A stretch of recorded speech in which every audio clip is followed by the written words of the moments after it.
Vamos começar? Vai fazer o primeiro teste. Tá bom. O teste. Então. Já, Carlos? Momento que eu tô alinhando. Perfeito, pode ir. Ah, tem que botar pra fazer o teste do áudio e tudo, né? Então é bom. Não é isso? Eu só estava aqui na região exame. Essa parte é tua, né? Tem muito cuidado. Então. Já tá no escuro aí. Vai lá. Gostaria de agradecer. Então, aí Daniel entra, A teste. mesa vai aparecer? A mesa aparece. Só a gente clica um bocadinho a mesa, né? Não, não tá aparecendo. Não, ela aparece ali com o negócio do Juventude Aparece o Viva. Vai. Juventude Viva. Os objetos da mesa. Tu, não o aparece? que é que dizes? Vai lá, Meu papel. Maria. problema. Se vocês me deixarem mais nervoso, Pois é. Arthur, para. Sai daí, É só um deixa aí. Aí uma se eu... roda de conversa. Tudo tranquilo. Tá. Se esquecer, só olha Onde deu pra tá certo, não fica feio não, fica até mais técnico. Botão vermelho, 3, 2, 1. Gravando. Então, eu sou estava aqui na Bugião Exame, que se carimbava no Mansur Getúlio, coordenador do projeto Azuelar. Gostaria de agradecer a audiência e agradecer a presença dos nossos convidados aqui em mais um programa Fala Sério. Né? E registrar, né? Agradecer também a mãe Nalva, que atendendo a um pedido meu, permitiu que Nazaré, filha do Ileaxé e Abaumi, pudesse sentar numa cadeira alta para participar desse programa. Obrigado, então. Boa tarde.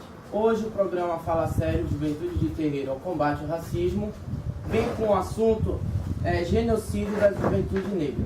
Hoje, com os nossos convidados, é um prazer enorme estar recebendo vocês, o meu amigo Onilonté, vindo do Maranhão, a minha amiga Nazaré Cruz, o meu amigo Harrison e a minha amiga Maria Carolina, a mais nova sacerdote, Pindê Muzilê.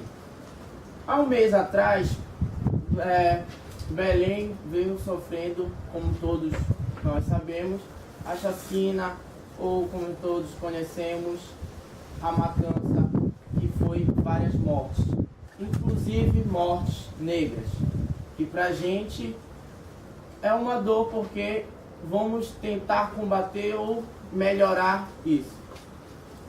E também eu quero que cada um dos nossos convidados se apresente, começando por você, Danilo. Boa tarde, sou o Mioni Letó, sou o Gandro Ileaxé Labebilo do Mário, Casa Ferreira de Deus, sou articulador nacional do Fórum Nacional de Juventude Negra e coordeno nacionalmente o Kizomba Nacional, é uma articulação de jovens de terreiros. E vem discutir juntas em diversas pautas a questão, inclusive, do extermínio da juventude negra e criação e discussão de políticas públicas voltadas para a juventude negra e de terreiro. Bom, boa tarde a todos. Eu sou Nazaré Cruz, eu sou da Casa de Mãe Nalva do Oxum, da CUI, faço parte da CONEI, que é a Coordenação Nacional de Entidades Negras, e recentemente estava atuando como articuladora do Plano Juventude Viva, ajudei a construir o Fórum Nacional de Juventude Negra, entre outras militâncias também. Eu sou Harrison, né? Sou morador da Terra Firme, faço parte do coletivo Terra Firme, um coletivo de independente, que atua no bairro já há quase um ano, e atuamos não só na propagação da mídia, né, no bairro, mas também fomentando debates e participando de atividades que envolvem o nosso bairro e a periferia como um todo. Eu sou a Cláudia Brasileira, filha da Casa de Terreiro, Nossa Senhora de Jesus. E a gente vai fazer a roda de conversa justamente para somar em conjunto. Bom, para começar a roda de conversa, hoje eu vou começar com minha amiga Nazaré, para a gente abrir essa roda de conversa. Nazaré, eu quero que você possa me falar a sua análise desse fato, dessas mortes. Quero saber a sua análise de tudo. Bom, eu trouxe aqui duas publicações que eu quero entregar aqui para o Mansur, né, que é o Mapa da Violência. E aqui pelo Mapa da Violência, que eu entrego para você, a gente percebe, aliás, assim, essa questão dos assassinatos, da morte de jovens negros, ela não é de hoje, né? Infelizmente não é uma novidade, infelizmente o que ocorreu há um mês atrás com a chacina que a gente chama da Terra Firme Guamá não foi uma exceção, quem dera nós que fosse, mas não foi uma exceção. Há mais de 30 anos que o movimento social negro brasileiro vem denunciando sistematicamente a morte de jovens negros no Brasil, vem denunciando que essa população, a população negra, vem sofrendo um genocídio sistemático. E aí a gente tem vários estados no ranking da violência. Pelo mapa da violência, você vai perceber, por exemplo, que o Pará ele é o 4º estado nesse ranking, né? Um dos 4 estados que mais mata jovens negros. Das cidades brasileiras, Nanindeua é uma das cidades que mais mata jovens negros. Então, para nós do movimento negro, não é nenhuma novidade que aconteceu. Porém, não é um fato que a gente possa naturalizar. Não podemos naturalizar e achar normal que jovens, na sua fase mais produtiva, de 15 a 29 anos, sejam assassinados, têm suas vidas ceifadas. E o genocídio da juventude negra, ele ainda é uma das faces mais perversas do racismo, né?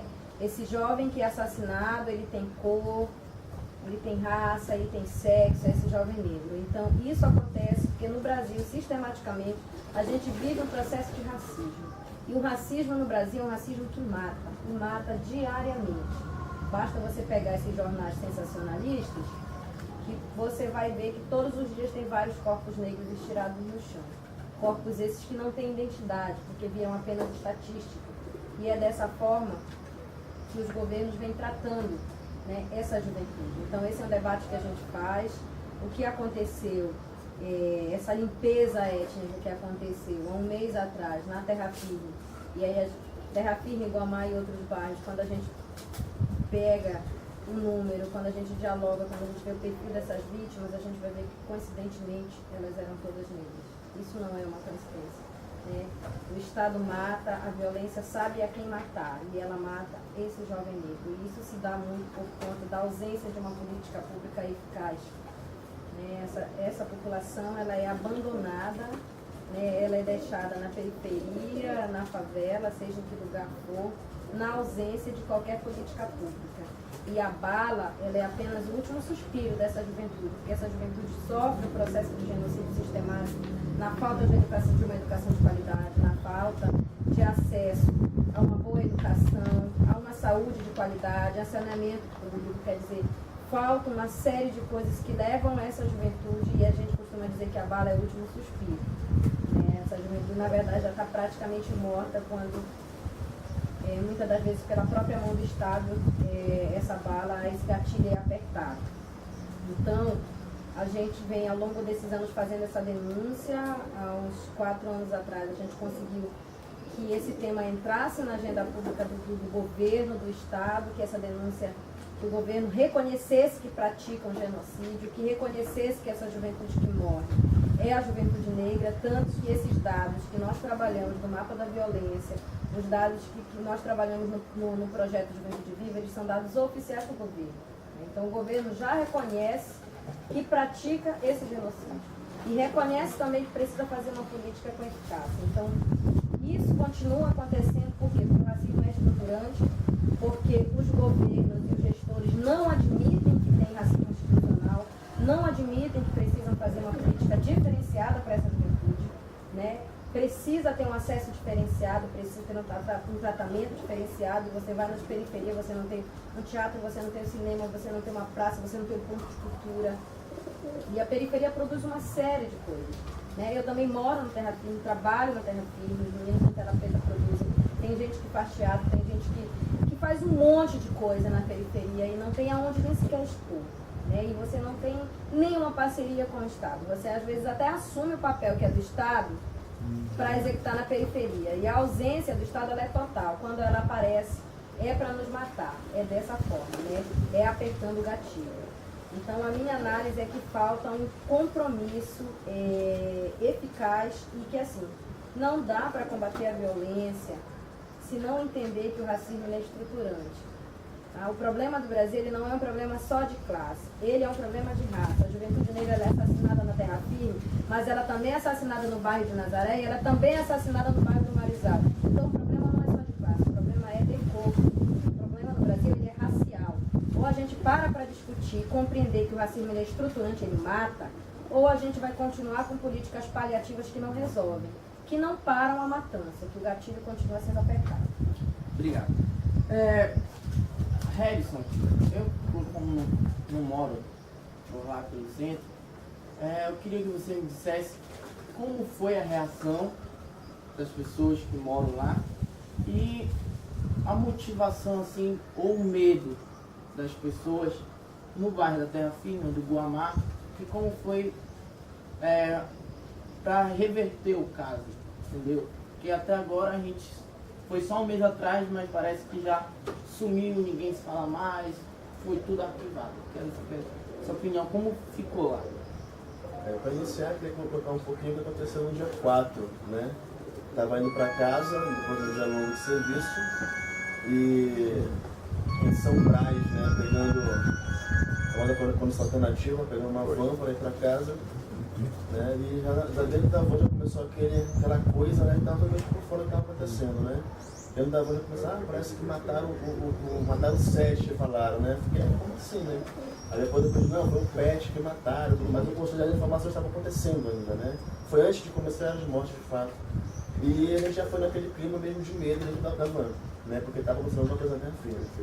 E chegando na rua principal, que é a Estação Xé, logo de encontro, nós nos deparamos, né, dentro da van, nos deparamos de encontro com um grupo de pessoas em motos, de homens em motos. A gente ficou meio assustado assim, dentro da van, o que está acontecendo? Agora a gente sabe o que aconteceu, mas na hora a gente não sabia o que estava acontecendo. Né? E um pouco mais à frente, na São Domingos, a gente se encontra lá com um movimento de gente na praça, que ninguém queria entrar para São Domingos direto, do outro lado da Terra Firme, né? Ninguém queria entrar em mototáxi nem nada. E chegando mais à frente de São Domingos, a gente vê um movimento de gente em cima de um aglomerado. E a van para de imediato e todo mundo vem em cima da gente, assim, tem lá alguns conhecidos dos motoristas da van, diz, não entra para ele, tá difícil, você mataram o Bruno agora há pouco aqui na frente. Aí a gente, pô, como assim, que Bruno é esse? Como foi isso, né? Não, ele estava com a namorada dele, chegou um grupo de moto, mandou a namorada se afastar e atirar. Não perguntaram, não fizeram nada, apenas mandaram se afastar e atirar. Né? Aí a gente teve que seguir o motor da van, ser maioria de mulheres dentro da van, que vieram para o serviço também, né? Acho que eu e mais um outro, que eram homens, mas o resto de mulher. Ele se comoveu com o apelo delas e seguiu em diante a viagem. Né? E passando ali onde estava o corpo do Bruno, exposto para quem quisesse ver. Né? As pessoas não ficavam ali paradas, olhavam e iam embora. Né? Não ficavam paradas, olhavam e iam embora. Aí mais à frente, mais um movimento de gente, né? Que estava ali, entrando para o Gabriel Pimenta, que é o meu caminho de casa, inclusive, um outro corpo. Não entre para aí, não entre para aí, porque era o finalinho da van, tinha que descer para ir para casa. Não entre para aí, que já mataram mais um aqui, né? Aí esse, o pessoal que estava vendo a Gabriel Pimenta, não sabia que eu tinha matado mais outro anterior, que era o Bruno. Né? Aí a gente teve que entrar na Gabriel Pimenta e estava lá o corpo do Jefferson. E a mesma coisa, vocês olhavam rápido e saíam correndo. Normalmente, acontece uma morte de periferia, foi tudo em cima, e foi aquele movimento lá em cima. Lá não, vocês olhavam e saíam correndo, porque qualquer movimento era arriscado eles voltarem, né? O medo era muito grande. E sendo bem sincero, eu estava com muito medo. Eu não sabia se eu ia chegar em casa, porque no caminho de casa eu encontro com 2 mortos, 2 executados. Né? E aí, até hoje, né, a gente às vezes não tem como não esquecer a cena daquelas pessoas ali executadas. Né? Tem que ser aquele rosto que a gente vê uma pessoa morta na nossa frente. Né? Então, quando eu cheguei em casa, a família, todo mundo apavorado de medo, porque no telefone de carregador não tinha como falar comigo. Né? A Terra Firme estava todo mundo recluso dentro das suas casas, apavorados. Né? E foi foi muito difícil. Foi uma noite trágica. E os fogos, quando eu vi esse barulho de fogos também, né? Confundido com de tiros. E aquela coisa das redes sociais, né? Que tá divulgando, falando. Então, quando chegou a notícia de que são 100 mortos e tudo mais, eu não me surpreendi, não duvidei. Porque se no caminho de casa, aquele curto caminho de casa, eu me deparei com 2 corpos, né? Por que eu ia duvidar que fosse 100 ou sei lá quantos mortos? Então foi muito difícil, está sendo muito difícil ainda, porque a gente não está vivendo uma paz, uma tranquilidade. Não existe isso ainda, infelizmente. As crianças, principalmente. Né? As crianças somatizam muito mais isso. Tenho 2 filhos, né? No caso, tem 3 crianças. É o meu filho de 9 anos e a minha sobrinha de 11. O outro da bebê não tem muita consciência, graças a Deus. Mas as crianças maiores ficam muito apavoradas. Até porque a vizinhança comenta isso, a televisão mostra isso, né? E foi uma noite de terror. Imagina, eu não estar em casa, toda essa coisa acontecendo, e meu filho e minha sobrinha apavorados, sabendo que eu estava no meio de mortos também. Né? Então, as crianças do bairro sofrem muito com isso. Né? Todo mundo sofre, as crianças somatizam muito mais, é uma preocupação muito grande que a gente tem entre as crianças. Né? Então, a gente não vive essa tranquilidade. Nós nunca vivemos tranquilidade na terra firme, fica bem claro isso. Né? Porque a gente sempre está se ameaçado de qualquer forma. Né? Então, o negócio que Nazaré colocou em relação ao resto do Estado, isso é uma constante, isso é um fato que infelizmente acontece na terra firme, nas periferias de Belém, talvez do Brasil inteiro, né? Mas a gente tem a ausência do Estado local. Né? E quando o Estado se faz presente através do seu braço armado, né? Através da repressão. Então, a gente cansa de ver pais de família sendo esculachados pela polícia dentro da terra firme. Eu mesmo já fui várias vezes revistado, etc. Uma vez, enquanto eu namorava, né, porque hoje é minha esposa, saindo de bicicleta com ela, eu fui arrastado pela rua da minha casa por um policial armado, né, que saiu me arrastando ali. Graças à questão da vizinhança inteira que previu na hora, né, que ele pôde me soltar e ver que não era um bandido, mas não pediu desculpa, ele apenas me empurrou com tudo para ficar no chão e foi embora. Né? Então isso é uma constante que a gente vive na terra firme e nas periferias. Né? Essa violência, essa ausência, então é uma coisa que se torna muito difícil para a gente. Né? Mas é aquela coisa, a gente não se deixa abater, a gente não se deixa amolecer por isso, né? E a gente vai, continuamos indo do luto, né, à luta. Isso é sempre. Né? O que aconteceu agora com a Jacina foi algo assim maior, mas é algo que acontece sempre. Né? É algo que acontece sempre. Né? Por quê? Porque o racismo, o estereótipo, ele mata. Ele mata e da forma mais cruel. E, enfim, né? Então a gente sofre por isso, a terra firme hoje, né, dado mais de um mês depois do ocorrido, ela foi feita, ninguém foi preso, né? As famílias continuam sem assistência. Né? Para você ter uma noção, agora há pouco, lamentavelmente, bem claro, foi morto um oficial de justiça, uma morte terrível. De imediato, pedindo todos os culpados envolvidos no assunto. Enquanto da periferia lá, né, já faz tanto tempo aí, quase 2 meses, ninguém foi preso, nada comentado sobre isso. Né? Então a gente vive uma situação mesmo de impunidade, a situação de saber que tem que punir com isso, de impunidade. Nós somos obrigados a punir. Né? A gente vai botar tudo isso fora. A gente tem que fazer isso. Por causa que se eles se acharam por direito, assim, se acharam à vontade para fazer essa matança na periferia, é porque eles viram que ali tem impunidade. Eles têm a certeza e a segurança da impunidade. Na verdade, né? Eles têm a certeza da impunidade, eles têm segurança para fazer o que fizeram, né? E a segurança quem dá é o Estado. O Estado legitima essa matança e dá essa segurança e essa permissão para que eles vá, matem e nada aconteça. Como foi uma coisa que foi internacional, eu não sei como foi, se você pode me dizer como foi a reação dessa cidade, como foi aquela reação, se foi um abalo ou foi como uma notícia qualquer do seu estado? Isso muito tempo, né? A questão do genocídio da juventude negra e do povo preto. E não é um ato isolado, como foi dito já para a gente tem vivido no campo de extermínio. E eu já ouvi frases de crianças me dizendo: já nasci morto, eu não tenho medo. Isso já é uma coisa que já vem acontecendo com muita constante. E aí isso me remete a muitas músicas de um grupo de rap chamado Facção Central. Eles têm umas músicas bem truculentas. E geralmente as pessoas sempre dizem: ah, não, essas músicas são muito violentas, reproduzem. Mas na verdade, ela está contando o que acontece realmente na periferia. Quantas balas que a gente tem que sentir no corpo ou na alma. Porque uma bala dela gera muito mais de uma morte. Ela gera muitas dores. E um estudo que eu faço a respeito da eugenia, de como esse racismo foi pensado e estruturado. Existia, por exemplo, no século XIX, uns pesquisadores, um deles que é o pai dessa ideologia do racismo, que se chama Conde Joseph Arthur de Gobineau. Ele é um cara que ele deu um princípio do que seria esse racismo que a gente vive hoje, que a gente está vivendo hoje. O que ele conta? Ele cria no seu estudo uma série de estigmas, e que esses estigmas serviriam depois para legitimar essas mortes que são ocasionadas pela polícia hoje, que são atos de resistência.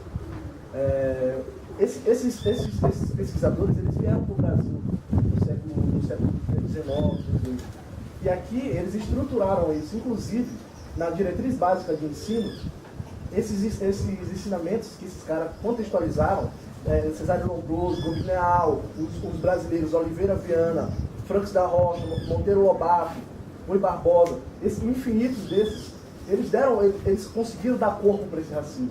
Tanto é que na década de 30, no governo de Getúlio Vargas, a diretriz básica de ensino foi pensada todo por eles, pelos eugenistas. E a educação que as nossas crianças ainda têm nas escolas, que os médicos, que os policiais, inclusive, eles têm, né, no seu formato para ir para a rua, são bases criadas por eugenistas, são bases racistas. Então, quando a gente pergunta, como aquela criança, aquele jovem que foi morto em São Paulo, se não me engano, e perguntou: por que você atirou em mim? É essa a resposta. E essa resposta está escondida. Os livros não apontam isso. E geralmente, quando a gente vai fazer essas discussões, quando as escolas chamam a gente só no 20 de novembro para discutir as questões relacionadas à questão identitária preta, isso também é uma. Então, no Maranhão, eu fiquei apavorado no instante, o Arthur jogou informações na rede, eu comecei a acompanhar, comecei a divulgar isso também. E ele gera uma coisa muito doida de como que essa parte do racismo, por exemplo, quando a gente vai discutir isso, meus pais ficam nervosos quando eu estou discutindo isso em qualquer parte do Brasil. Ela fica nervosa porque eu estou cutucando coisas que o Estado legitima mãos para que isso não aconteça. Então, o que está acontecendo pode ser claramente denominado como ato de execução sumária. Isso está acontecendo uma limpeza étnica. E esses caras criaram isso. Isso está na educação. Então é por isso que a gente precisa discutir lei de 10.639 a fundo para saber o que essa lei quer, o que essa lei está nos propondo, o que é ato de resistência, a PL 4471, que está sendo empurrada na barriga do Congresso, que a gente tem um Congresso em 2015 cada vez mais tendencioso a fortalecer essas discussões racistas, brancas, homofóbicas. Isso é perigoso para a gente. É perigoso porque a gente tem que discutir isso a fundo. E aqui tem uma polícia que está fazendo uma limpeza nos impedindo de discutir isso. Então, de que forma que a gente vai fazer discussão? De quem que vai legitimar essa nossa discussão? O Estado, ele reconhece que ele é genocida? O Estado brasileiro não reconhece isso. Ele não tem discutido a fundo essas questões. Por exemplo, a gente vê o Juventude Viva é um marco. Mas ele não está nos favorecendo por completo. Ele precisa ser melhorado. Por exemplo, lá no DB não discute juventude de terreiro. Então, como é que a gente vai discutir essa ampliação? A gente precisa estar ligado nisso, porque não é só a bala, como a Nazaré falou. Ela vem sendo preparada, inclusive, de forma mascarada. Quem sabe que existiu uma pesquisa, um estudo eugenista, as escolas estão sabendo disso, as crianças pretas estão sabendo que elas estão estudando coisas criadas por brancos que pregavam o extermínio dessa raça. Então, o que eu senti no Maranhão, em relação às mortes, que é a ponta de um iceberg, se a gente for destrinchar, tem muito mais, inclusive na canetada. Então, essas mortes, elas são simbólicas e materiais, né? Quantos jovens estão sendo acordados com tapas na cara, como eu fui pela polícia, quantos vai a polícia nunca fez nada errado, mas se treme todo. E a polícia foi criada para conter ajuntamentos quilombolas. Lá no início, quando ela surge para conter ajuntamentos quilombolas. Então ela já tem no seu histórico que ela é uma instituição que é braço do Estado, que ela está fazendo uma limpeza étnica. E o Estado tem que reconhecer isso. E nós estamos sendo exterminados e que nada está sendo feito. E a gente pergunta, e aí, o Estado, o que você tem a ver com isso? O que o Estado tem a ver com isso, Também o próprio policial, uma boa parte deles, a maioria, não posso definir dados, né? Mas também são pretos de periferia, né? Então faz a questão da própria identidade deles, né? Parece que quando veste aquela fada verde, quando não vai a fada verde, né? Torna-se uma raça superior de todas as outras, né? Coloca-se à frente, acima de todos, e não se reconhece como próprio preto de periferia. Então, não todos, mas uma grande parte sim, né? Infelizmente. O poder da eugenia, né? Ele vai para essa academia, ele recebe uma formação que tira dele qualquer valor identitário. Porque assim, como que você domina um povo? Você domina um povo quando você tira essa identidade desse povo. O que eles fazem? Por exemplo, a gente não nasce preto no Brasil. A gente se descobre, a gente se torna preto. A gente não nasce com esse direito. E essa identidade nos é negada. Né? Esse direito da nossa identidade identidade, a nossa ancestralidade, de conhecer a nossa história, nos foi negado. E é negado a todo mundo. Então, esse policial, esse cidadão, quando ele vai, que ele entra na polícia, que ele vai para essa academia, que ele recebe todo o trabalho cerebral, toda essa educação eugênica, ele deixa de ser aquilo que ele nunca foi. Porque, na verdade, se você pegar todos os livros didáticos, mesmo hoje, com 11 anos da lei de 10.639, os livros didáticos, a educação, ela é toda eurocêntrica. Eu costumo dizer que nós entendemos mais da Europa que o próprio europeu. Né? E eu costumo questionar isso na universidade. Eu digo, eu continuo sendo colonizada. Né? Eu venho para a universidade para ser colonizada, porque todos os pensadores são da Europa. Né? O mundo só existe a partir da Europa, a partir do olhar da Europa. Não existe a partir do Oriente, não existe a partir de África. A Europa é o mundo inteiro. E isso é, na sua vida escolar inteira, quando chega na academia, você é obrigado a estudar todos os pensadores colonizadores. Né? E reforça. Então é óbvio que esse profissional, quando sai de lá, ele sai eurocêntrico, né? Com uma concepção eurocêntrica. Então, esse policial, ele recebe todo o ensinamento eurocêntrico, ele não tem contato com essa identidade. Então, quando ele aborda esse jovem negro, quando ele até mata esse jovem negro, ele não se vê esse jovem negro. Ele não se vê, esse jovem negro não é seu irmão. Ele não tem um sentimento de pertencimento. Pelo contrário, ele nega, né? E aí a sociedade assiste bastante para isso. Ele nos ensina desde o primeiro dia de vida a negar a nossa existência, a negar a nossa identidade. Tanto que a morenice é o quê? Né? A morenice, a mestiçagem, são teorias para esconder a nossa identidade. Para que nós não possamos nos apropriar da nossa identidade, nem conhecer a nossa ancestralidade e nem o grande acúmulo de contribuição que a nossa população deve dar para esse país. Os livros didáticos até alguns anos atrás só mostravam os negros algemados no processo de escravidão. As pessoas ainda hoje afirmam que nós somos descendentes de escravos. Nós não somos descendentes de escravos, nós somos descendentes de negros escravizados. Essa categoria em África nunca existiu. Não são descendentes de escravos, são descendentes de negros escravizados. Existe uma diferença nisso. Meu povo, quando sai de África, não é escravo. Torna-se escravo, é escravizado. Primeiro que não sai, é rapidado. Eu não vou entrar no mérito se eram culpados ou não, até porque até onde eu sei a pena de morte no Brasil não é legalizada. Não é legalizada. Quem foi que deu o poder à polícia dizer que ela tem que matar? Onde é que está legalizada a pena de morte? É um ponto de interrogação que fica. Precisava fazer essa discussão. Essa pena de morte é legalizada para preto e pobre da periferia? Sim, porque o moleque branquinho que mata no trânsito, que é filho de empresário, ele não vai nem preso.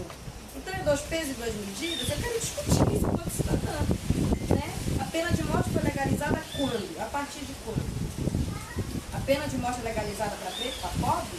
Então, assim, para mim, eu não vou entrar no mérito se eram culpados ou não. Até porque se eram culpados, mesmo que fossem, quem deu o poder de autoridade para que essas pessoas fossem lá e matassem? Para que elas executassem? Porque não foi morte, foi execução. Morte você dá um tiro. Execução você dá 5, você dá 7. Você faz como fez aqui no bairro do Marco. O jovem estava na frente de um churrasco lá com a família, e aí quando souberam que estava invadindo o bairro, todo mundo entrou e disse, não devo nada, eu vou ficar aqui na frente para comer mais um churrasco. Chegaram, deram 5 tiros no jovem, ele ficou vivo, conseguiram colocar ele no carro para tentar socorrer, as viaturas fecharam o carro, mandou todo mundo sair e não permitiram que esse jovem fosse para o hospital. Imagina o desespero da mãe, né? Porque foi um diálogo com a mãe contando isso, quer dizer, ver seu filho morrendo ali. Então isso é o quê? Isso é execução sumária. Isso é execução. Então assim, a mídia, primeiro que a mídia, ela é um poder que manda nesse país. Ela forma opinião, ela entra todo dia nas nossas casas e ela serve a determinados poderes. Né? E é lógico que como ela serve ao poder da elite, ela vai mostrar aquilo que é interessante para a elite. Tanto que a cobertura dela foi extremamente superficial, dizendo que foram 10 mortos. Eu até brinquei, se na Terra Firme foi 16, como é que fica os outros bairros? A gente pode falar só a partir de onde a gente está. Então a mídia não vai mostrar. Tem alguém que diz que a revolução não vai ser televisionada, não é isso? Então assim, a nossa revolução, a nossa transformação é através da mídia alternativa. Entendeu? A mídia alternativa. E assim, mais, eu acho que só não foram assassinadas mais pessoas porque essa mídia alternativa, as redes sociais conseguiram fazer um boom. Quer dizer que na madrugada todo mundo ficou sabendo que estava tendo uma chacina. né? Eu não estava em Belém, eu estava em Salvador, então eu fiquei sabendo de madrugada, de manhã já todo mundo, o Brasil inteiro já sabia, porque se fosse esperar as notícias oficiais da mídia, a matança teria continuado, entendeu? E por conta disso, eu sei que veio uma equipe de Brasília para acompanhar, tanto que o site oficial, a página oficial do Facebook que convocava para a matança, a página oficial da Rotan, só saiu do ar depois que o ouvidor nacional da Secretaria de Direitos Humanos veio reunir com o secretário de Segurança Pública e exigir que saísse do ar aquela página. E isso foi o quê? 24 horas depois. Então, se não tivesse acontecido todo esse mundo das redes sociais, das mídias alternativas, não tivesse vindo uma equipe de Brasília, pode ter certeza que a matança tinha continuado. Porque aí você pergunta, você vai recorrer a quem? Você dá uma entrevista para essas televisões chamadas oficiais, e aí quando você vai ler a matéria, eles distorcem totalmente o que você disse. Então eles não fazem esse debate, eles estão ali a serviço, e ali a culpa não é nem do jornalista, que é um profissional que está cumprindo ali a tarefa de trabalhar, mas assim, você acha que a Liberal vai mostrar isso? Você acha que o Diário vai mostrar isso? Esses meios de comunicação ali, são totalmente comprometidos, gente. São comprometidos com a elite. E assim, essa história da milícia, é uma situação que envolve todos esses sistemas, assim. Então, na verdade, essa situação, né, deixou claro que não existe controle social absolutamente nenhum, né? Se eles decidirem ir para a rua matar, eles vão e matam sem problema nenhum. É o que a gente fala há pouco, eles têm a certeza da impunidade. E assim, sei lá, literalmente um grupo de extermínio oficial, fardado, defendido pela justiça, contra o qual a população não tem defesa nenhuma, não tem nada, nem mesmo a revolta, nem mesmo a indignação, porque a gente é doutrinado de tal maneira que nem o nojo, sei lá, a indignação, a gente não tem mais, a sociedade está adormecida a tal ponto que o expressar da raiva fica totalmente congelado, né? O que acontece é que os movimentos, os partidos de esquerda debatem e fazem enfrentamento no nível político. Eu prefiro chamar de direita, que eu resumo e coloco todo mundo numa caixinha só.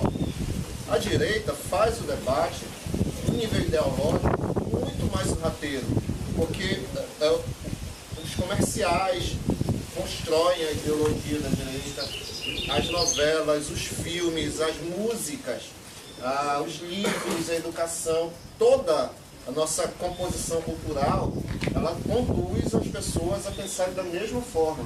Então não é uma sabotagem apenas política, é toda a sociedade sendo conduzida de uma maneira. E nesse bolo, os negros vão junto. Por que a gente não tem essa identidade? Porque a gente não se vê na TV, a gente se revolta com o assassinato de uma criança branca e mobiliza o país e é uma comoção nacional. Se dezenas de crianças negras forem assassinadas, ninguém discute, ninguém fala nada, né? O máximo é noticiado. Se uma mulher negra for assassinada e arrastada na rua, ninguém fala nada. Mas se um advogado for assaltado, é notícia nacional. Um dia desse circulou uma notícia de que o advogado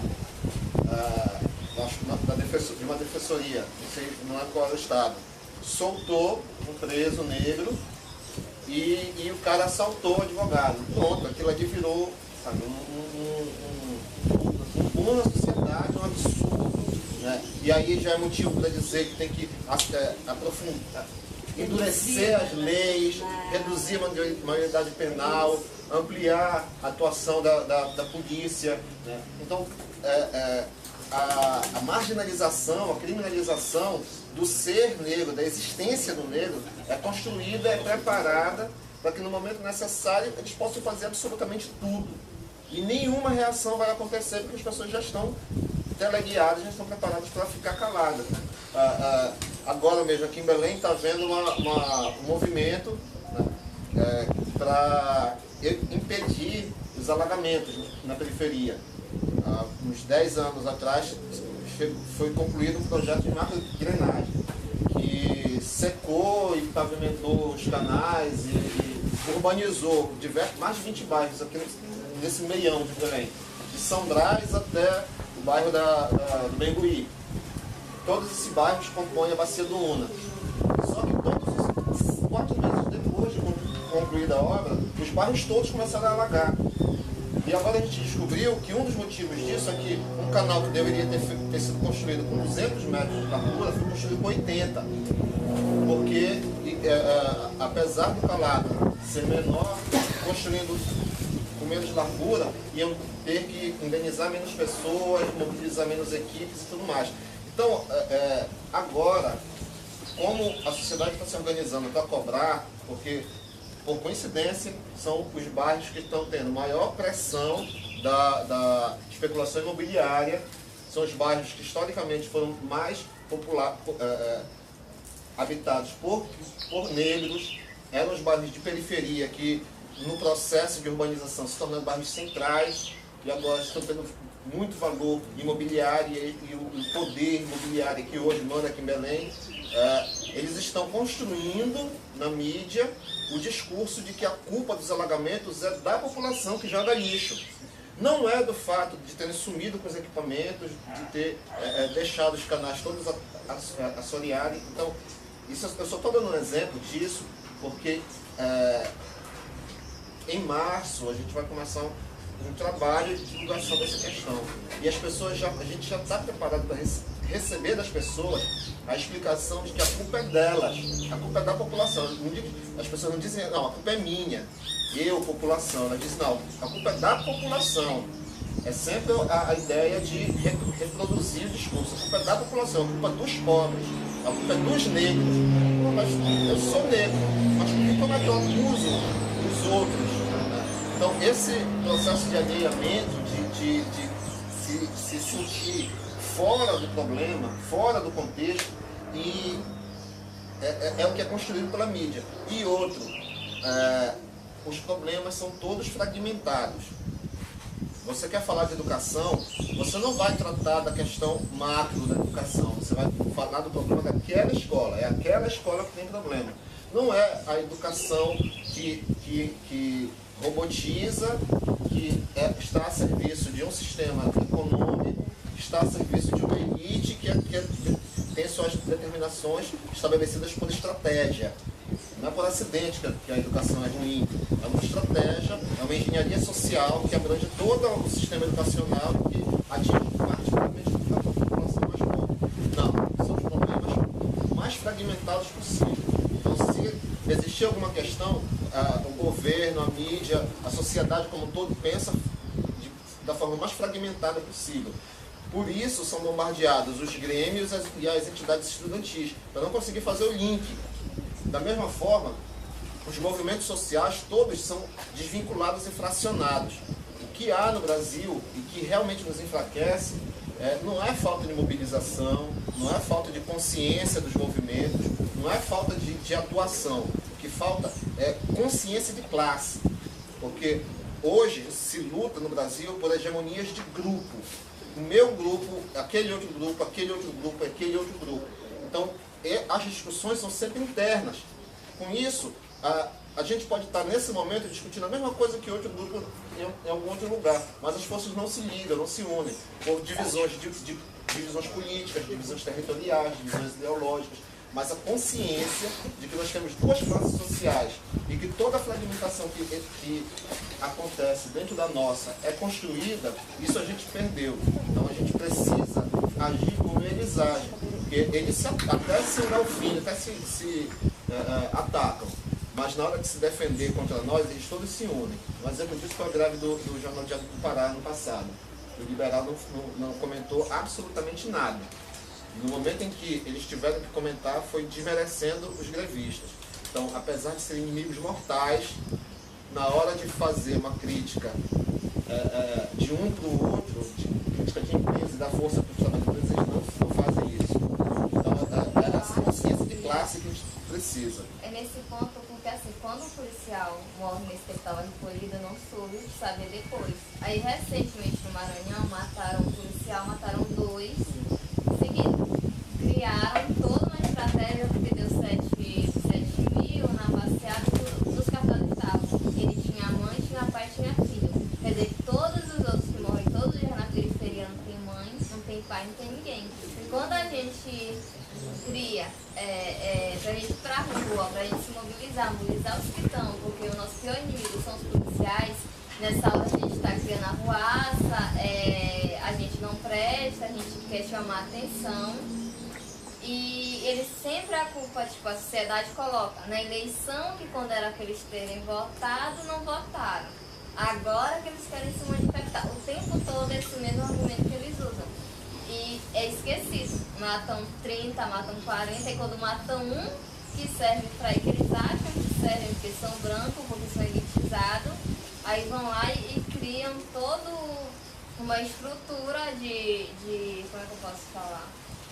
De mobilização, que é aquilo que a mídia quer ver. A mídia não quer ver quantos pretos foram mortos. A mídia quer ver o elitizado que mataram.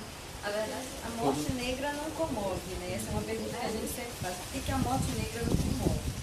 E aí, por exemplo, vocês lembram do jovem negro que foi assassinado por um policial nos Estados Unidos, um policial civil? A população negra inteira está ocupando a rua. E a notícia é: jovem negro assassinado por um policial branco. Você não tem essa notícia no Brasil. O Brasil não vai dizer que foram mortos 30 jovens negros por um sistema branco. Porque no Brasil não se discute a estrutura do racismo. E aí eu vou ter que discordar de você que o nosso problema não é de classe. Nós falamos disso antes de você chegar. A gente precisa entender que no Brasil o racismo é estruturante do capitalismo. E aí eu vou dizer para você que não é um problema de classe, porque assim, por exemplo, o Harrison, vou pegar o Harrison como exemplo. O Harrison mora na terra firme. É óbvio que por uma abordagem policial, qualquer uma outra situação, a possibilidade dele ser assassinado na terra firme é maior, mas ele também corre o mesmo risco lá no Marizal, lá na doca, se ele for abordado. Ele também pode morrer. Por exemplo, se ele mora num prédio lá na doca e ele está andando lá às 4 horas da manhã, pegam ele no carro, o cara vai primeiro perguntar de quem é o carro. Ou não pergunta, o cara vai atirar nele, entendeu? Vai atirar nele, como aconteceu aquela situação com aquele dentista, que primeiro eles mataram para depois perguntar quem era o cara. Então, assim, o problema no Brasil é racial. Tu pode estar saindo de um prédio lá na Avenida Nazaré, ou tu pode estar saindo lá na São Domingo, na Terra Firme. O cara vai ter o mesmo nível de abordagem. Para você entender que, assim, eu entendi o que você quis dizer, que a gente precisa se unir em relação à classe. Eu acho que a gente precisa unificar as pautas enquanto movimento social. O problema é que muitos movimentos sociais não conseguem entender que o problema é racial. E aí, por exemplo, assim, eu tenho observado essas mobilizações do que aconteceu do dia 4 para cá, e aí, inclusive, numa delas eu fui e fiz essa fala. Eu disse, pô, bacana que vocês estão aqui.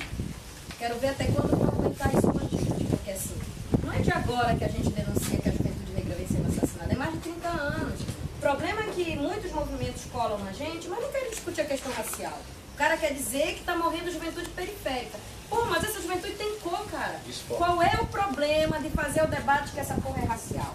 Entendeu? O cara não quer fazer o debate racial. O cara quer ir lá com cartaz e dizer que quem morre é a juventude periférica. É a juventude preta. Preta. Vamos falar disso? Vamos falar de racismo? Porque assim, ou se entende que o racismo ele é estruturante e ele provoca todas essas estruturas e mata absurdamente, ou então nós não somos parceiros. Entendeu? Nós não temos como fazer eu não tenho como fazer uma parceria com um movimento que vem debater comigo e dizer que a maioria das juventudes que morre é da periferia, mas não quer admitir que ela é preta. Não quer discutir que o racismo ele é estruturante no Brasil. O racismo no Brasil sustenta o capitalismo. Entendeu? E aí, esse é o debate que nós precisamos fazer. Por exemplo, isso vem muito à tona agora. Vão utilizar esse argumento para desmerecer, desqualificar e não potencializar o movimento na quebrada. Exatamente. Você está lutando pela periferia, não está discutindo sobre. Não é a questão racial, então não nos interessa. Eu estou discutindo a periferia. Ou nos interessa. Quem mora na periferia? Quem mora na periferia? Quem forma os quilômetros urbanos? Quem mora na favela? Né? A diferença, por exemplo, porque tem branco também. É verdade, também tem. Não diria que seria branco. Teria umas pessoas não pretas que moram na periferia. Mas essas pessoas não pretas que moram na periferia Se elas botarem uma roupinha mais engomadinha, elas vão lá no centro da cidade, ninguém vai dizer pra elas que elas moram lá na periferia, entendeu? Eu posso estar com um vestido bacana, saindo de um carão, eu posso estar num...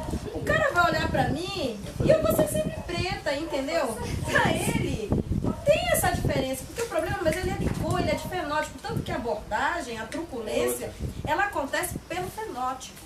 E aí ele te aborda do mesmo jeito na Terra Firme, ele te aborda do mesmo jeito lá na frente do shopping da Doca, lá em São Paulo. Que é isso, se você pega, por exemplo, o mapa da violência aqui, você vai pegar de Alagoas a Amazonas, todos os estados do Brasil, e você vai perceber que toda a descrição do mapa da violência. Não, isso precisa de uma caixa, eu tenho que trazer uns pra cá. Pois é, eu tenho que buscar uma no correio, que parece que chegou uma pra mim também. E aí você vai perceber, pô, mas que história é essa? Como assim que tá morrendo no Pará, tá morrendo no Maranhão, tá morrendo na Bahia, tá morrendo na Alagoas, tá morrendo em São Paulo? Por que coincidência? Pô, isso não é coincidência, cara.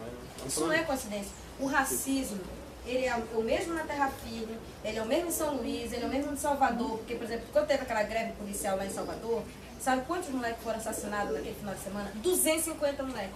Essa notícia foi pra que mídia? A gente recebeu essa notícia por onde?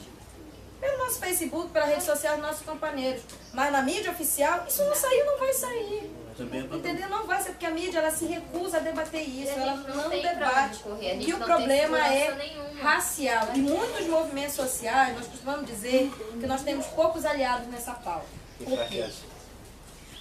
Quando se trata do problema racial, eu sempre digo, é uma pauta isolada porque as pessoas acham que é um problema da população negra, que não é um problema da sociedade brasileira. E nem todo mundo tem que discutir isso. Então, o problema dos movimentos, muitos são parceiros, é verdade. Mas muitos não são parceiros, entendeu? Quando a gente quer aprofundar a questão racial, aí começa, não, até aqui eu posso ir, até aqui eu não posso. Por isso que é bom a gente ter muito bem negritado até onde você é parceiro, até onde você não é. Todo mundo quer debater a chacina da TF, mas ninguém quer debater a questão racial. Mas é também a questão falando da mídia, né? A mídia ela não debate, mas ela desconstrói totalmente, né? Sim. Até que começa o 20 de novembro, eles começam a colocar o discurso do Morgan Freeman, começa a colocar o discurso do Pelé. Fragmento para desconstruir totalmente, que a gente está trabalhando não é só isso. Aí também quando fala da cena de Belém, aí no dia seguinte apareceu na mídia lá, grande mídia de Belém, né? O repórter colete, prova de balas, a da polícia, né? Depois da população trancada nas suas casas com medo, eles não, que é tudo tranquilo, tudo normal, né? Olha o abuso do cara, né? Então, mas ele estava na Terra Firme. E tava lá, né? E a gente tava trancado em casa, né? Vendo televisão e falar besteira. Então, quando a mídia alternativa aí vai colocar essa mensagem de alguma forma, ela é perseguida. As rádios comunitárias foram todas fechadas, companheiros foram presos, estão recolhendo o processo até hoje. Né? Então é muito difícil. Então o governador, que ele faz no dia seguinte, né? Diz que a culpa é de quem propagou as notícias. E não quer saber de culpar quem fica andando tarde na rua, né? Então, a medida de segurança do governo foi não sair de suas casas. Né? Então até que uns 2 dias depois do suicídio, dia 4 de 5, aí surgiu um boato, tinha matado o parceiro do prédio e tudo mais, a população teve que ficar em pânico. Porque era muita criatura de helicóptero, né? O policial mandando as pessoas entrarem para as suas casas, fica bem claro isso daí. E as pessoas estavam, se alguns amigos falarem comigo, sabe de alguma coisa e tal, e na hora eu liguei para a dona Eliana Fonseca, diretora de segurança do Estado, e perguntei se tem alguma coisa acontecendo. Não, mas eu não vou saber agora. Ela tem os telefonemas lá, né? E disse, olha, está acontecendo o que eu soube agora, que a polícia está fazendo o seu trabalho. Ela disse assim, né? Falando as aspas, né? O seu trabalho. E mandando as pessoas entrarem para as suas casas. Né? Ela era indignadíssima também do lado da linha falando comigo, né? E que as viaturas na rua e o helicóptero faz parte disso, né?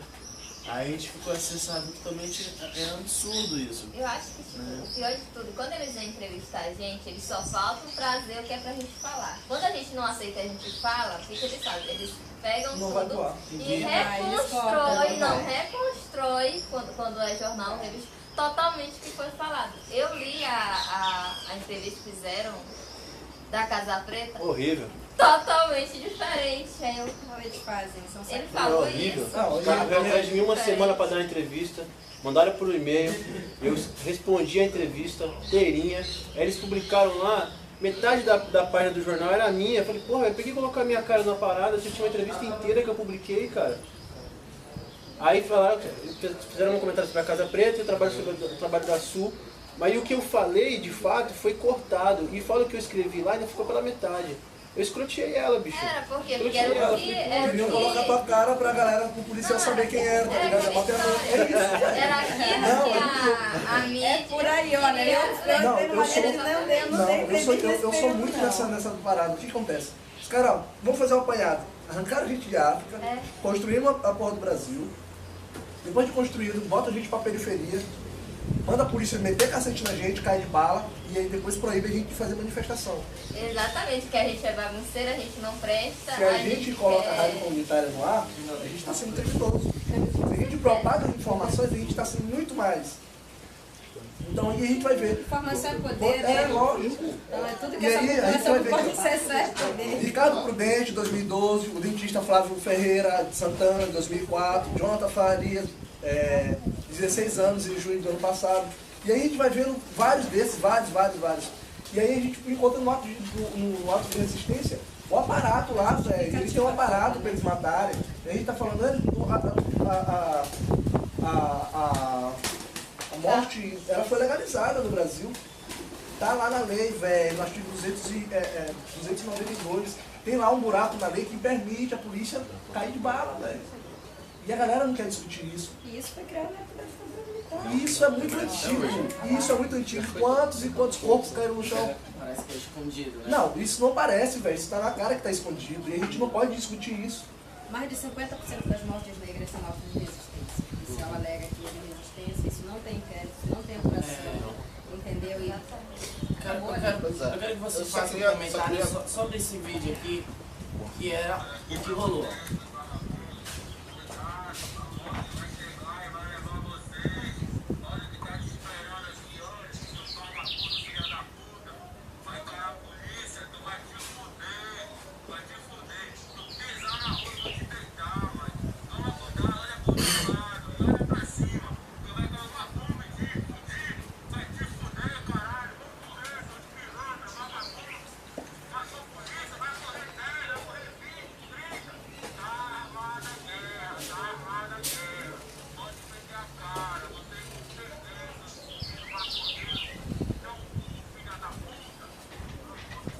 Nossa, esse povo que a gente paga, né? Não, é o poder, né? Racismo, homofobia. Tudo na cara. E quem é que tá fazendo isso? A polícia. Com a máscara do Gente, você pânico. teve uma gravação de um deputado, um delegado recém-eleito deputado federal, mandando um aviso dizendo que estava voltando para botar ordem. E eu fico me perguntando, e aí uma semana depois, eu acho, não, 2 semanas depois, saiu uma entrevista dele num jornal de grande circulação que ele diz que ele não é sociólogo, não é assistente Esse aqui, né? social para discutir isso. Eu falei, Ele é a polícia. Esse aqui, né? Esse vídeo cara aqui, que ó. paga o nosso dinheiro, um cara que tem que discutir com a gente, que invade as casas das famílias negras, entendeu? Que faz aquele sensacionalismo todo. Duvido que se ele pende branco no centro da cidade e filma a cara da mãe, do pai e filma lá. Não filma, não mostra, é racismo, tá a serviço do racismo. Reproduz o racismo, criminaliza a própria juventude. Eu coloquei a questão da Eu quero entrar nesse momento só para dizer uma coisa. Isso não é polícia, não. Isso é bandido de farda e há uma diferença disso daí. Policial é cidadão e policial respeita as leis e respeita o direito. O direito. Né? Nós vivemos num estado que deveria ser um estado de direito. Tá? Mas eles desrespeitam o direito, inclusive os direitos humanos, não relacionam a pauta da segurança pública com os direitos humanos. Muito pelo contrário.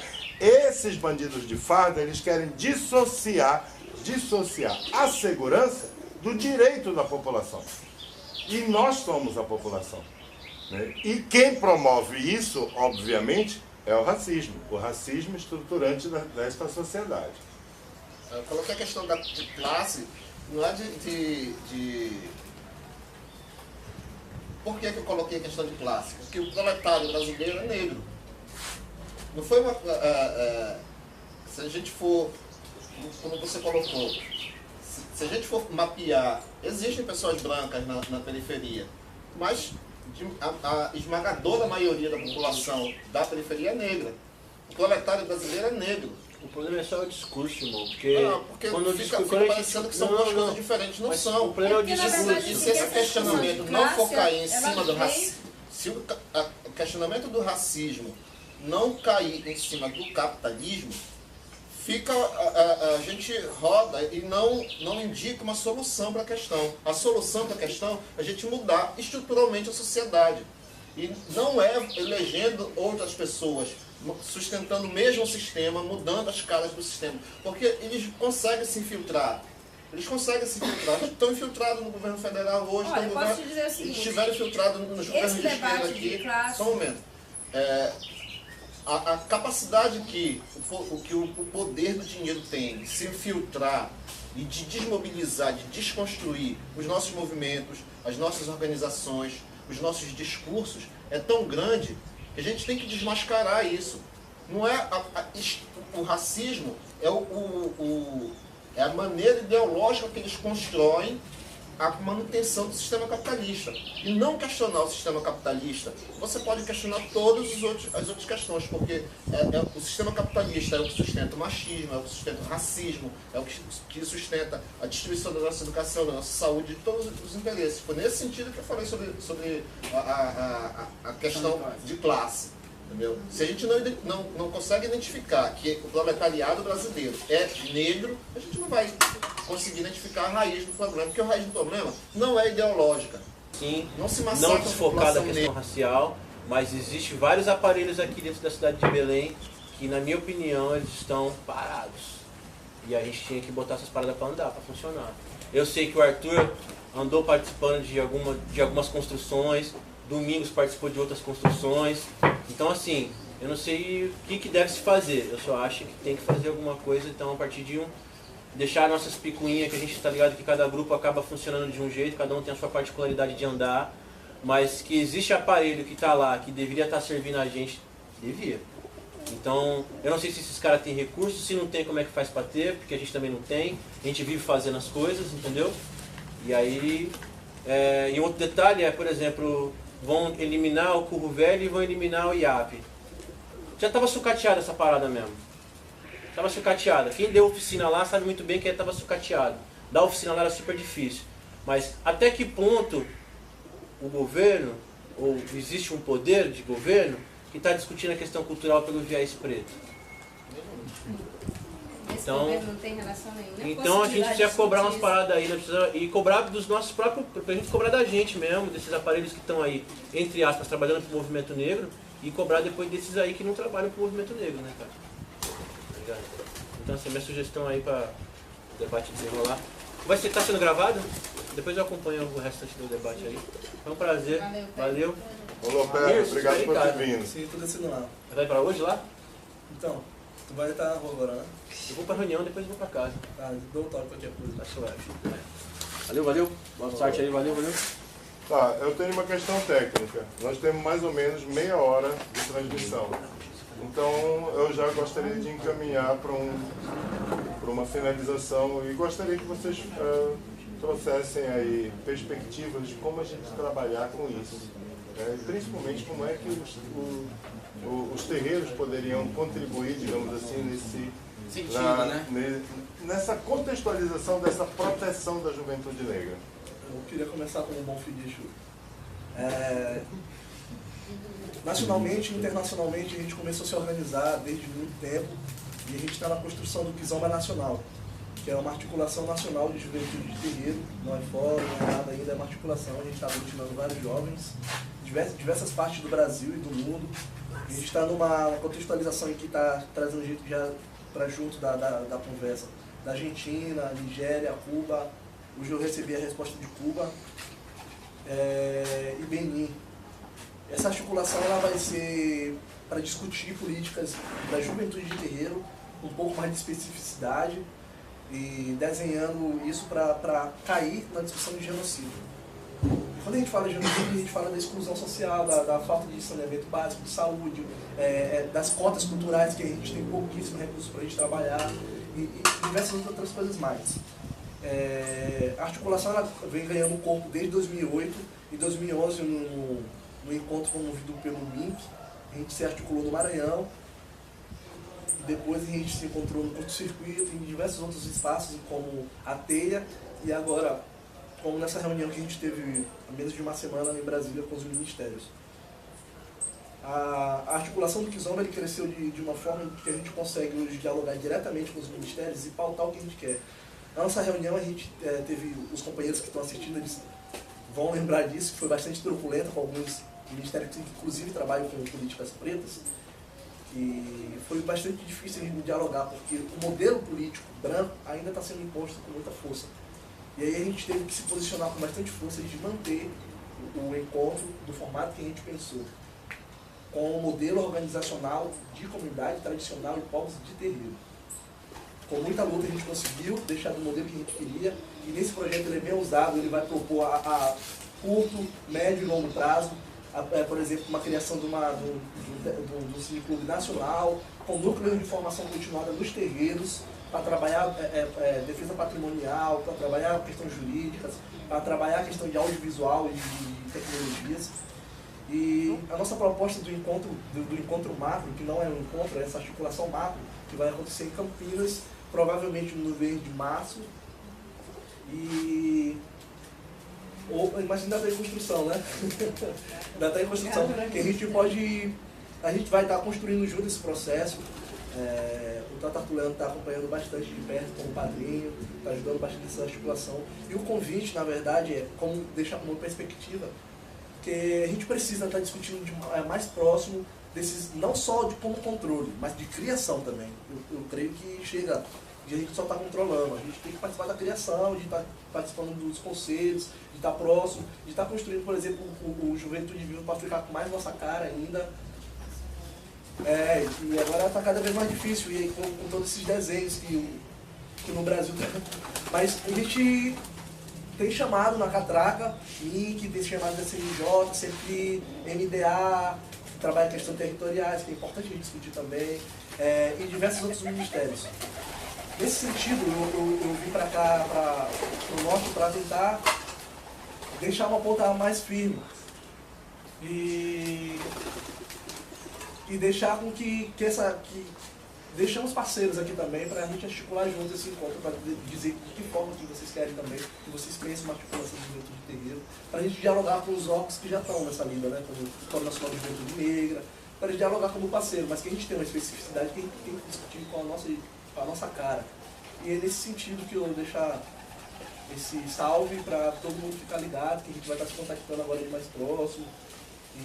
E é isso. Eu acho que essa parte é muito massa, porque se a gente se juntar, a gente fica mais forte. Eu tenho uma forma de articular, ela tem outra. Se a gente se juntar, fazer uma roda e a gente colocar, a forma dela com a minha, com certeza vai facilitar. Ele já traz outra. Então é isso que fortalece a gente. Essa junção, são essas rodas de conversa que precisam cada vez mais ser colocadas em prática. Porque a maioria das vezes não é que a gente não vem porque a gente não quer, também pela falta de tempo. Só que é sempre bom a gente lembrar que tem que ter um tempo, até mesmo para a nossa proteção. A forma que a gente sempre se proteger é essa, porque a gente não tem para onde recorrer. A gente vai pedir ajuda para quem? Para a polícia? Para a sociedade? Não existe. É a nossa força, a nossa junção que vai colocar a gente mais na frente. Teve um repórter em Cuba, marginalizando Cuba, aí foi entrevistar um cubano que mora em Miami, aí o repórter perguntou qual é a diferença entre viver no comunismo e viver no capitalismo. A resposta dele foi que não tem muita diferença. Morava na periferia, num bairro pobre, não via muita diferença, só que essencialmente agora ele tinha tantos problemas particulares que ele não conseguia pensar no coletivo.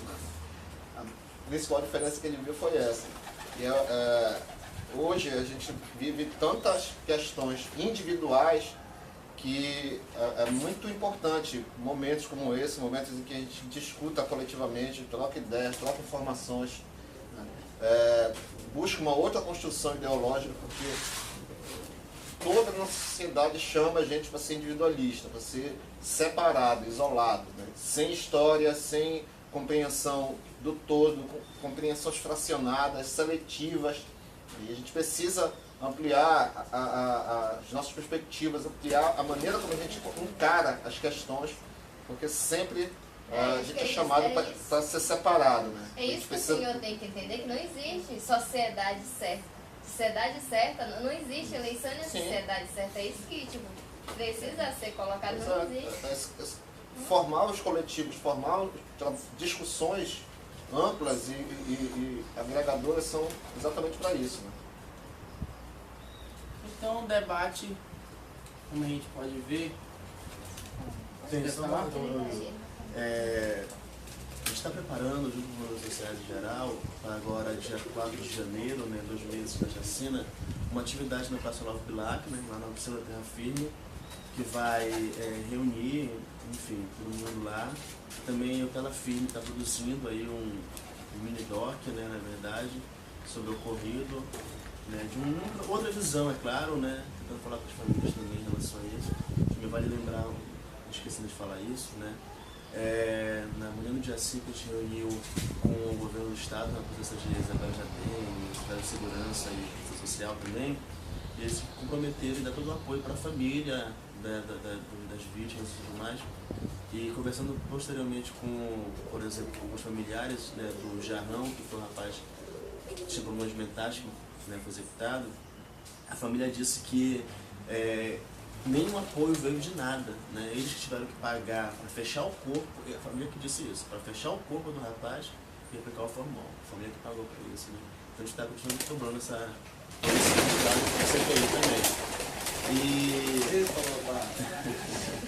E sim, eu fico o convite aberto dia 4 de janeiro agora, na Praça Nova Bilac, né, que vai ter exibição desse mini-doc, vai ter outras atividades também envolvendo esse caso, 4 de janeiro. Que horas? Mas 19 horas, mais exato, né, filho? A gente vai estar reforçando esse convite, tá?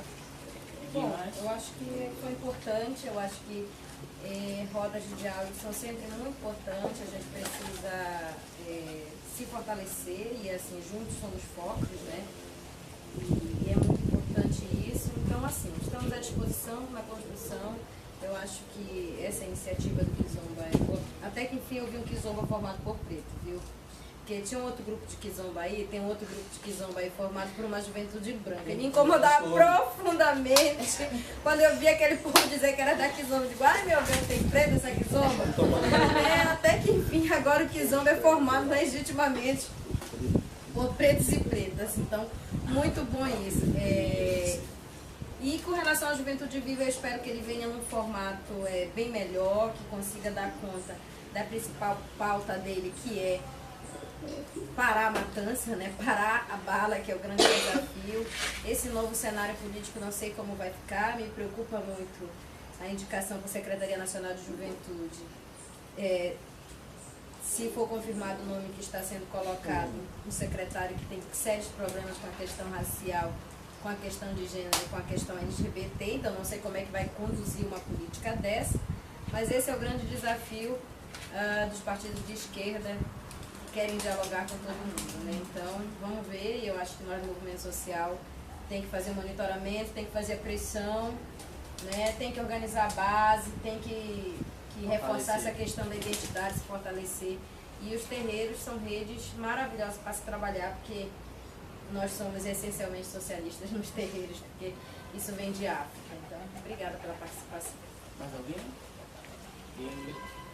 Então, como a roda de conversa foi sobre esse fato, queremos dizer que negro também sofre.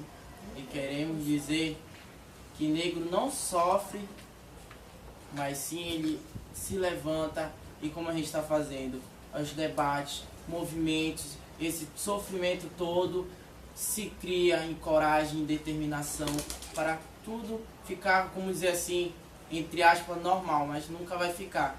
E eu quero agradecer, Nazaré, o seu presente, o livro, que vai ficar para o Instituto Nangetu, e agradecer a presença de todos e aqui, e dizer o recado do Fala Sério, que quem é de cor também tem o seu valor.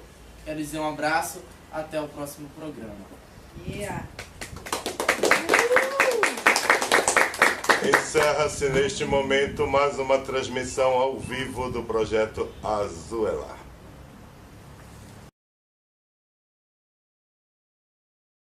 Fecha aí, me dá, deixa eu salvar. É do 41:30 cravado, tá? 41:30 essa segunda parte, porque teve a primeira parte. Credo, de tudo isso. Conecta mais pra cá.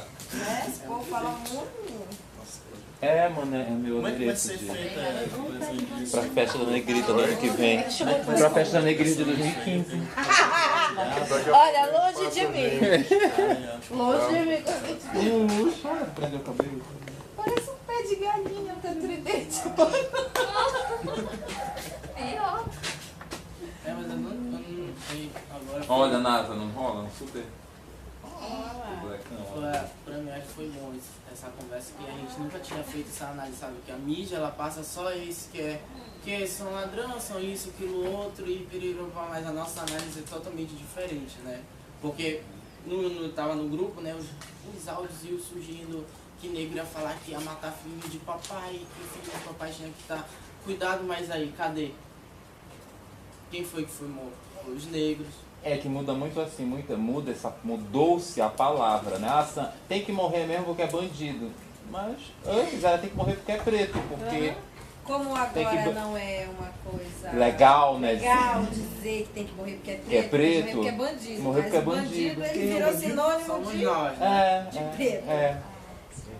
Não, no grupo que eu saí de um monte de grupo nesse período aí da chacina, porque eu não aguentei ficar discutindo com um monte de gente, chamei logo de racista, não tem paciência mais não. Então... não, eu tenho meus chiliques também, meus piteares de artistas, 2, 3, né? Racista, filha da puta, então. Agora, eu acho importante a gente trazer mais, digamos assim, promover mais debates como esse, porque a rigor, né, parece assim... Não é porque... E aí E por que pode? Acabou de abrir. Quem? Mandar o edital agora. Oi? O edital. Então, aí tem um outro detalhe também importante nisso daí, que é as pessoas se sentem protegidas, não se... O Daniel, eu estava dizendo para ele mais cedo ali, menino, tu já percebeste que tu és alvo? Que nós somos alvo? Eu não tinha parado pra pensar. Pois é, nós somos os alvos. Quem é o alvo? Né? E é engraçado, por exemplo, porque quando tu falaste com o Harrison, tu disseste que eu moro no centro. Diz pra ele o bairro onde tu mora. Eu no centro, falei, eu não moro no centro. Ele não mora no centro. Ele chamou a terra firme de centro. Foi isso. Pela lógica, mas a lógica científica de produção intelectual fica na terra firme, né? Então, falei, como eu não moro no centro, moro pra... Olha, tá vendo o que é a minha surdez? Minha surdez que ele achou que estava livre, né? Como eu não moro no centro.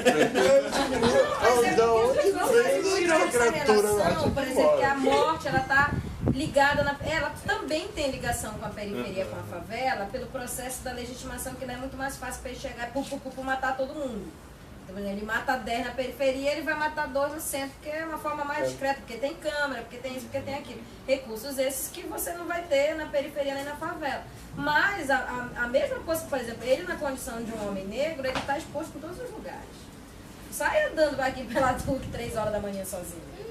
Dia desse eu fui na farmácia comprar um produto qualquer. O cara começou a explicar que ele era policial, que ele trabalhava na seccional e conversando assim, a atendente em pânico aqui do meu lado, falando, e eu fiquei olhando aquilo. Quando eu olhei, os dois estavam assim pra mim, sabe? Querendo explicar que como ele era policial, eu não me metesse a assaltar a farmácia. Entendeu? Não, peraí, eu vou contar uma. Assim, nós estávamos em ritual aqui. Aí saiu uma comitiva para ir no supermercado Nazaré. Isso era em torno de meia-noite. Mas foram uma comitiva. Aí lá pelas tantas, se lembraram, tem que comprar não sei o quê. Aí eu estava sentado lá na frente, eu estava de guarda da porteira, aí quando eu vejo, passa um irmão correndo, todo sujo de branco, eu disse, volta, o que tu... Não, eu vou atrás desse menino, olha pra ti. Olha que horas são. Olha que horas são. Tu tá acabou de matar. Todo sujo de sangue, preto, de branco, correndo no meio da rua. Acabou de cometer um crime. Tu não vai chegar na esquina. Você não vai chegar na esquina, volta, fica aí, a gente manda recado de celular, faz alguma coisa, mas aí é que eu digo, nós precisamos da rede de proteção. E precisamos da rede de proteção para nós também. Para nós, porque a rigor, sabe, tudo bem, para mim é a coisa mais normal do mundo sair sujo de sangue no meio do ritual, sabe? Fazer alguma coisa ali rápido, tarará, mas para a sociedade não é. Para a sociedade não é. E aí, correndo na rua, deste jeito, tarará, papapá, o vizinho vai ligar. No mínimo. Sexta passada, foi sexta passada, eu fui ali na No mínimo. Desde que eu tinha ficado No parada mínimo. bem no começo, meia hora. Aí o carro da polícia chegou e tipo, veio devagarinho. Aí eu pronto, veio atrás de mim, tô há meia hora, não como porra nenhuma parada bem na frente da galera. Só que não, eles abordaram 3 adolescentes que não tinham nem 13, 14 anos negros. Aí fizeram a abordagem. Pelo que eu vi, não acharam nada, e também não estavam deixando chegar perto, bateram tanto no menino que ele caiu assim, pá, botaram dentro do camburão e levaram. Quando a gente tentava chegar perto, ninguém deixava, como se fosse a coisa mais normal, os Nazaré tentando, ninguém deixava a gente chegar perto, colocaram e levaram. Aí todo mundo saiu andando naturalmente, como se eles fossem bandidos, e não tinham achado nada. Mas é a dita sensação de alívio. Pegaram três supostos ladrões, livraram-nos do problema. Olha, essa semana eu compartilhei na minha página no Facebook, eu não lembro o nome do cara. Ele é um professor negro de Brasília e ele estava no carro, né? Foi sexta-feira agora que aconteceu a situação. Estava no carro, naquele trânsito caótico de Brasília, e aí ele encostou um pouco assim, para dar uma passagem para o carro tá. E aí ele percebeu um carro seguindo ele, e ele entrou, ele cita lá a quadra que ele mora, sendo Brasília e tal. E aí os caras vieram abordá-lo, 4 policiais vieram abordá-lo, e ele querendo saber por que ele está sendo abordado, perguntando de quem era o carro, não sei o que. Fizeram uma abordagem super truculenta com ele, ele perguntou de onde, quem eram eles, qual que era a DP que eles eram, eles falaram e ele saiu e foi para a DP para fazer a ocorrência, né, para denunciar pela abordagem que ele tinha sofrido no bairro onde ele morava. Quando ele chega lá, os policiais, a gente daquela vez, tipo, não te abordou truculentamente, mas agora vai abordar. Então os caras resolveram revidar no estacionamento da delegacia com ele. E ele é um cara que está fazendo parte de um GT da polícia. De um GT da polícia, justamente, que está estudando essa história da abordagem racista, policial e tudo mais. Aí ele pega, liga... O cara era preto. Preto, sim. Aí o cara liga pro coronel lá, não sei das quantas e tal, e não sei o que. E aí o coronel, não sei das quantas, manda o delegado ir lá atender ele, pra ele fazer a ocorrência. Mas aí tava assim, ele diz assim que ele ficou assim absurdamente indignado, porque ele sabe que isso acontece todos os dias, mas ele fica mais absurdamente indignado, porque assim, como é que para esse tipo de situação? Tipo assim, ele é o cara, doutor da UNB, estava no bairro nobre, porque ele mora naquele bairro, entendeu? Ele faz parte de um GT da polícia que investiga, que faz todo um estudo sobre isso, e o policial, por exemplo, achou que tinha que... A gente também tem uma dificuldade de trabalhar essa tudo na escola, né? Eu trabalho em escola como professor. Em 2000, ano atrasado, a gente fez uma feira cultural no colégio que eu trabalhava sobre cultura africana, né? Eu, professor de história, que é de terreiro também, ele, né? E mais à frente disso coordenando, né? E o que a gente teve de pai e mãe na escola, sabe? Aquela coisa totalmente preconceituosa, sem saber o que estava acontecendo, né? De umas 15 turmas, apenas uma falou da religião afro, né? Só que aí, falou de culinária africana, falando de eu tenho muitos pais, né, principalmente evangélicos, claro, né, que foram reclamar na escola, né? A gente proíbe os filhos de fazer os trabalhos. E pesou muito mais pro colega, né, porque o professor é macumbeiro, que ainda não seja macumbeiro na escola. Olha, nós tivemos 23 espectadores ao vivo. Mais do que do outro. Dentre eles, do Amazonas, Pois Rio é, Grande do hoje, Sul, nessa São escola Paulo, que eu tô Brasília. trabalhando, Eu pego o resto. O professor fez um Um pouco que estava me confirmando, tô assistindo. Legal. Estou fazendo o acompanhamento da cultura em algumas escolas. E aí eu já entrevistei professor, tutor, coordenação. E agora eu estou na vez das crianças e dos adolescentes, né? Então, as entrevistas são uns jogos, umas rodas de conversa, uns jogos com fotografia, umas coisas assim, justamente para ver como é que tá isso no imaginário da criança, né, e tal. E aí, a orientação que a gente tem é de pegar por turma 4 alunos, 2 negros e 2 não negros. E aí o professor se recusou a chegar na sala dele e pedir para as crianças. Entendeu? Ah, eu quero escolher aqui, entendeu? Aí eu disse, não, eu não estava entendendo a dificuldade dele. Não, se eu quiser, eu posso chegar.